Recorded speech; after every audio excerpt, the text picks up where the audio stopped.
Мегалодон против Левиафана. Кто был истинным королем океана?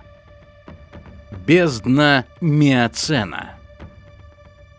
Океан – самое негостеприимное и загадочное место на нашей планете.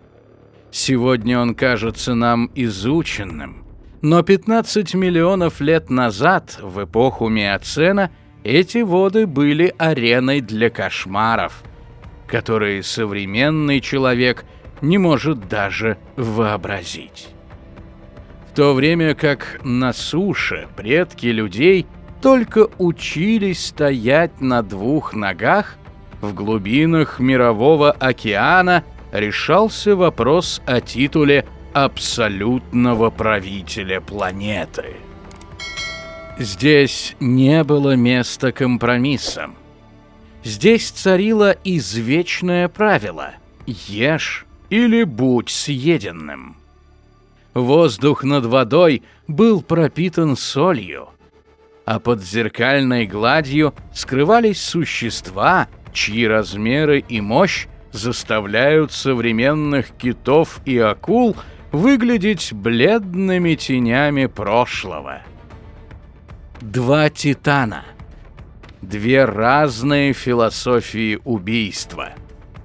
С одной стороны, Атодус Мегалодон, самая большая хищная акула, когда-либо бороздившая просторы океана.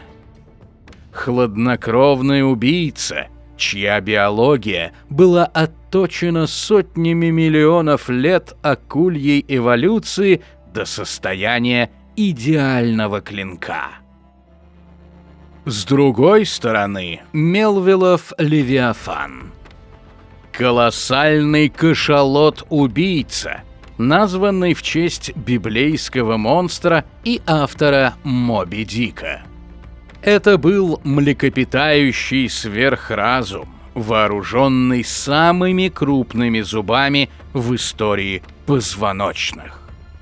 В массовой культуре их часто разводят по разным углам истории, но палеонтология говорит об обратном. Они жили в одно время и в одних водах. Это была битва холодного инстинкта против горячей крови и интеллекта. Кто из них на самом деле владел океаном? Был ли Мегалодон неуязвимым призраком глубин, или Левиафан был тем единственным существом, которого боялся сам великий и ужасный Отус? Сегодня мы погрузимся на глубину, где давление сплющивает металл, чтобы разобрать эту эпическую дуэль на части. Биомеханика челюстей, тактика охоты и палеонтологические улики из перуанских пустынь. Приготовьтесь. Это анатомия битвы за престол океана. Боец номер 1. Мегалодон. Призрак из бездны. Посмотрите на этот шедевр гидродинамики. Мегалодон. Это существо было вершиной развития хрящевых рыб. При длине от 15 до 18 метров и весе, достигавшем 50, а по некоторым смелым оценкам и 70 тонн, он был воплощением чистой, нефильтрованной мощи. Его главное оружие – рот. Это не просто челюсти, это врата в небытие. Ширина пасти Мегалодона позволяла ему проглотить взрослого человека, даже не заметив его. Но настоящая сила скрывалась в давлении. Инженерное моделирование показывает, что сила укуса Мегалодона составляла от 108 до 182 тысяч ньютонов. Это почти в 3 раза больше, чем у тираннозавра Рекса. Этой силы было достаточно, чтобы раздавить панцирь гигантской морской черепахи или смять грудную клетку небольшого кита, как пивную банку. Зубы мегалодона – это треугольные лезвия длиной до 18 сантиметров. Зазубренные края работали как пила, позволяя акуле не просто кусать, а вырезать огромные куски плоти. Благодаря хрящевому скелету мегалодон был невероятно гибким для своих размеров. Его тело представляло собой одну сплошную мышцу, способную на взрывные ускорения из глубины. Но акула — это не только челюсти. Мегалодон обладал 6-м чувством. Ампулы Лоренцини позволяли ему улавливать слабейшие электрические импульсы от сокращения мышц жертвы на огромном расстоянии. В полной темноте, в мутной воде он видел сердцебиение своей добычи. Это был идеальный засадный хищник. Его тактика была проста и эффективна. Атака снизу в уязвимое брюхо или плавники, чтобы обездвижить жертву, а затем спокойное поедание. Однако у этого совершенства была своя цена. Мегалодон был хладнокровным. Его метаболизм зависел от температуры воды. Ему требовались огромные объемы пищи, чтобы поддерживать такую массу. А его хрящевый скелет, хоть и был легким, не давал такой защиты, какую дает настоящая кость. Мегалодон был создан для быстрой, сокрушительной атаки. Если бой затягивался и превращался в битву на выносливость, акула начинала терять преимущество. Левиафан. Гнев богов. Теперь обратите взор на его противника. Левиафан Мелвилла. Если мегалодон был вершиной развития рыб, то Левиафан был триумфом млекопитающих. Это был кит, который решился вернуться к роли суперхищника. Представьте себе современного кашалота, но с одной важной поправкой. У него были огромные функциональные зубы не только на нижней, но и на верхней челюсти. И какие это были зубы! Длиной до 36 сантиметров и диаметром в 12 сантиметров у основания. Это были самые большие зубы, предназначенные для захвата и жевания в истории Земли. Левиафан не глотал пищу целиком. Он рвал ее на части, как современная касатка, но в масштабах целого кита. Его череп достигал 3 метров в длину.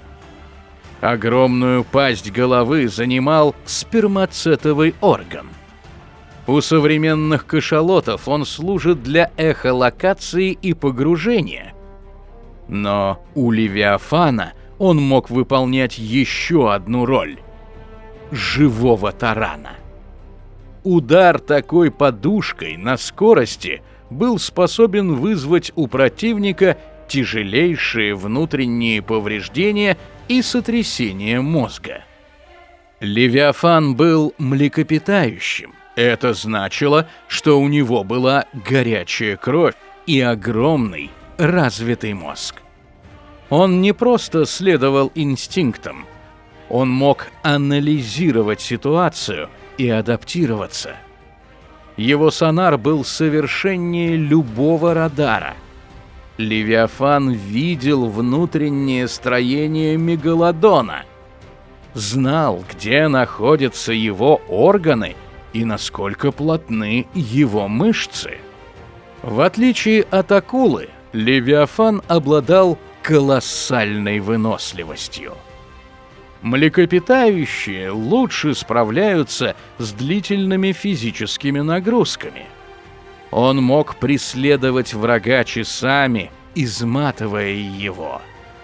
Его костный скелет был гораздо прочнее хрящевого, что делало его настоящим танком в прямом столкновении.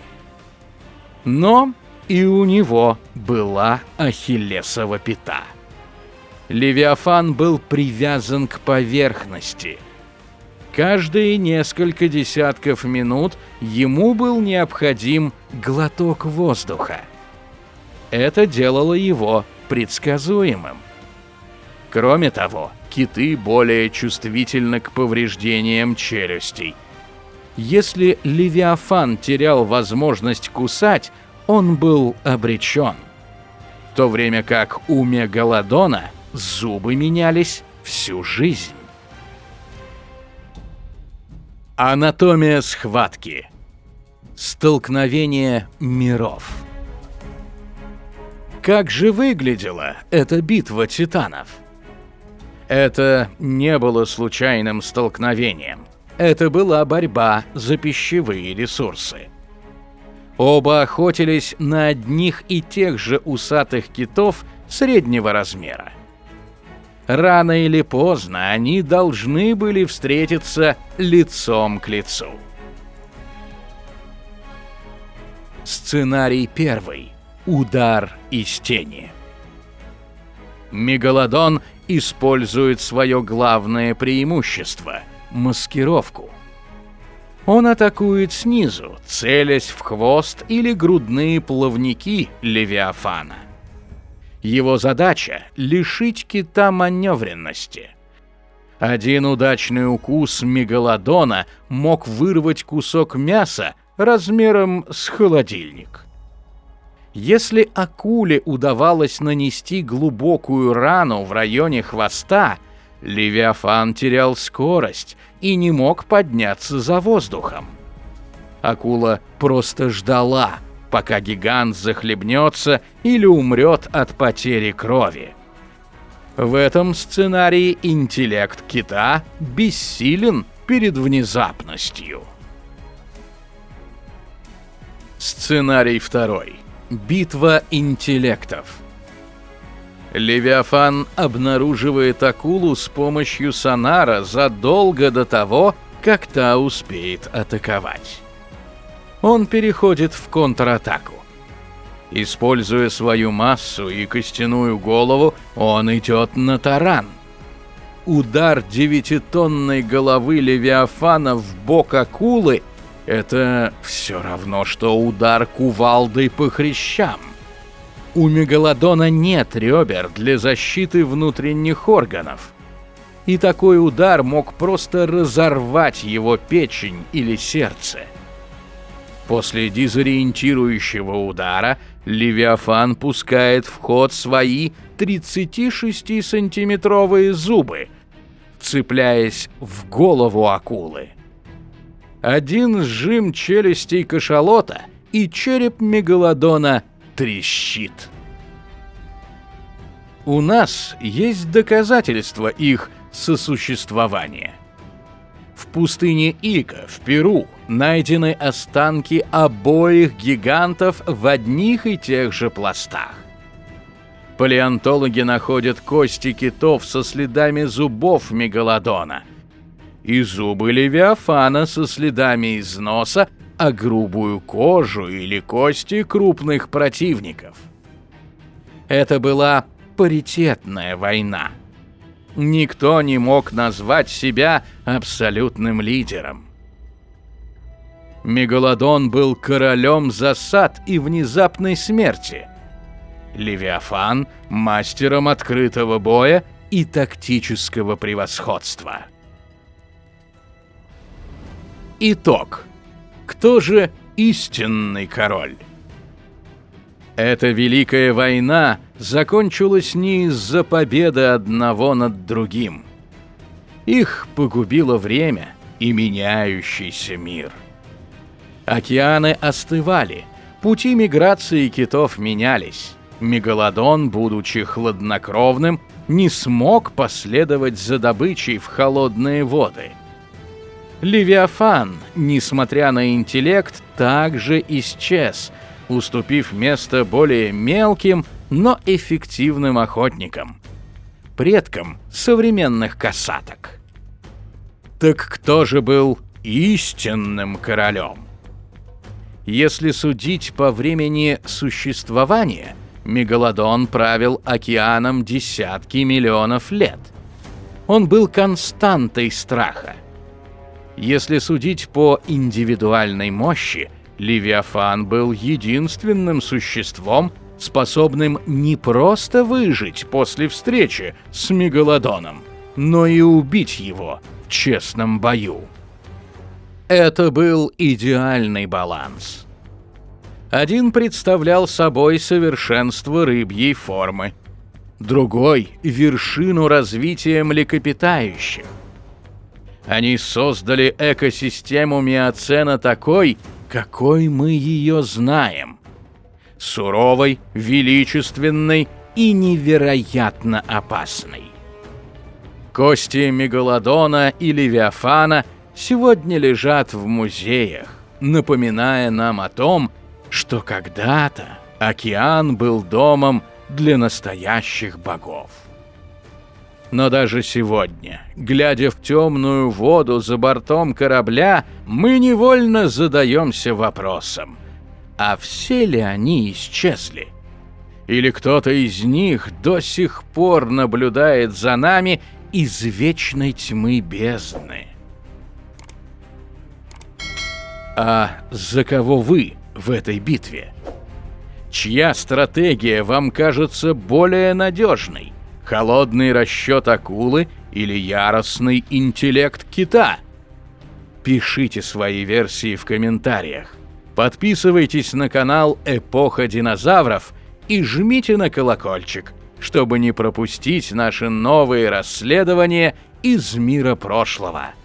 До встречи в океане времени.